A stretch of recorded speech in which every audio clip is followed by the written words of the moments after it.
ऐसी सुस्ती ना करो जो तुम्हें कोई वाक़ये की वजह से, जिसके खौफ से तुम सुस्ती खा जाओ, हिम्मत हार जाओ।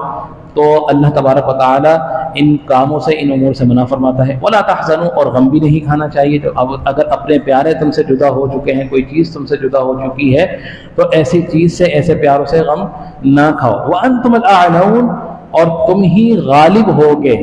अल्लाह तबारक व तआला इरशाद फरमा रहा है व अंतुमुल आलऊन, ये खुशखबरी है, ये वाज़े दलील भी है, ये वाज़े निशानी भी है, ये हुक्म भी है अल्लाह तबारक व तआला का उन लोगों के लिए, इन कुंतुम मुमिनीन, अगर तुम मोमिन हो, ईमान वाले हो, अगर तुम सच्चे हो, ईमानदार हो, मोमिन हो। व अंतुमुल आलऊन, तो अल्लाह तबारक व तआला तुम्हें ये खुशखबरी बिशारत दे रहा है कि तुम कभी जो है नुकसान नहीं उठाओगे, हमेशा गालिब ही रहोगे, सच्चे होने। इन कुंतुम मुमिनीन, शर्त यह है कि तुम सच्चे हो।